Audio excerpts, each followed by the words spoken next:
Hi folks. Okay, this is the October newsletter from English Out There. My name's Jason, and I'm going to read it out to you so you can read it and follow the newsletter, so you get a bit of listening comprehension. Okay, there's a graphic. Content is free. The Iniquity newsletter. Brrr. Winter is on the way here. Last night I attached my second reserve duvet to the summer one, so I've got two, and I've got one that I have for the summer, another one that I put on and it velcros to it, and you can attach it and it makes it warmer. And I needed it last night for the first time this year. No, not the first time this year, the first time this autumn. So things are getting colder and the nights are closing in. If you're like us in the northern hemisphere and in the UK, then the evenings are getting darker. Right, in this newsletter, free content debate continued, conspiracy by the big boys ? So I just kind of blurted this out in my blog.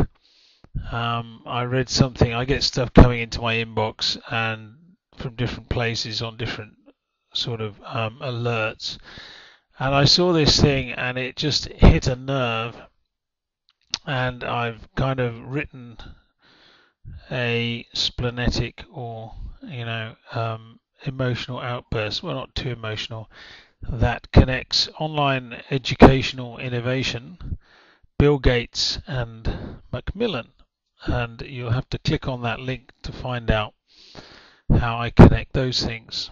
Okay, next thing. Why, what, then how?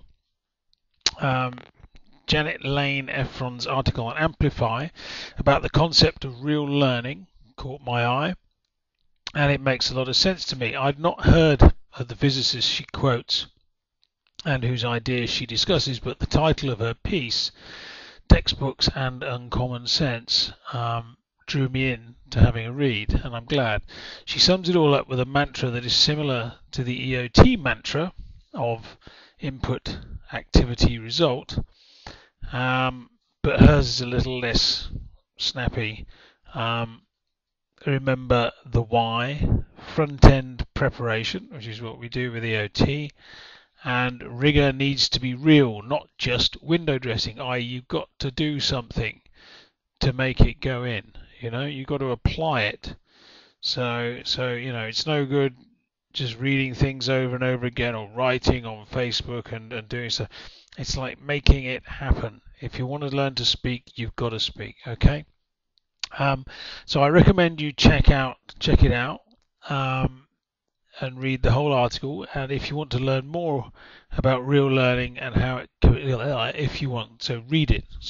Read it if you want to learn about real learning and how it can be achieved. So there's the link.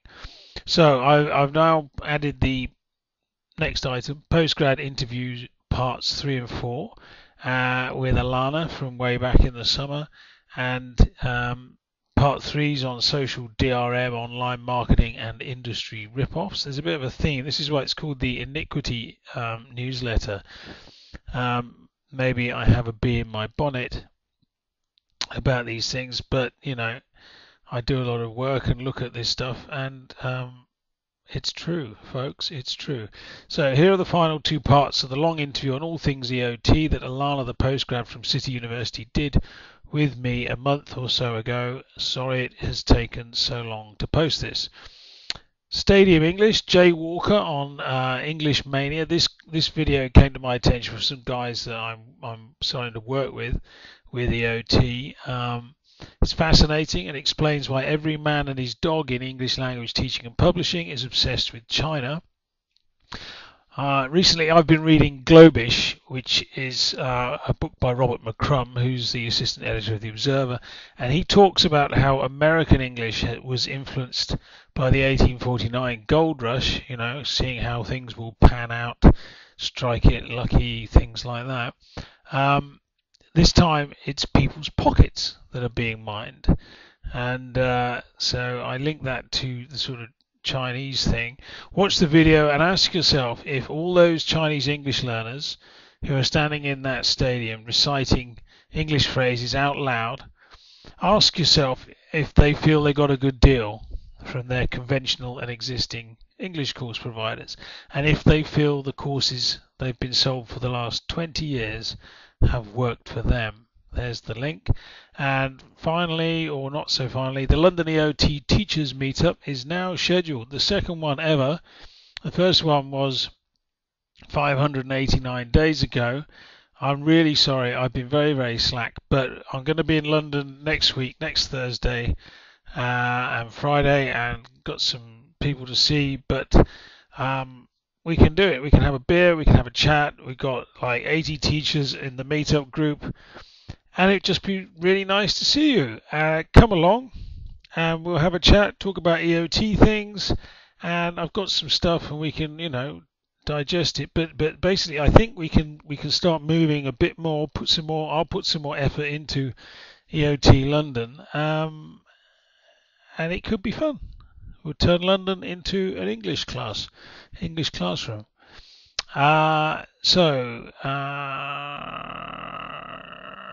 Yeah, I've said there, but I guess many have lost interest by now. I hope not. But we'll lose some people just because of the inactivity. However, we do have a hardcore, and I think things might be about to pick up in terms of work and activity, which I just mentioned. So come along to the Chandos pub at the bottom of St Martin's Lane at 7 p.m. on the 21st of October. Very informal beer and chat and look at some stuff. There's the link. Finally, old jokes home. I told my girlfriend I had a job in a bowling alley. 10 pin, she asked me. Nah, I said, it's permanent. Thanks a lot, guys. Okay.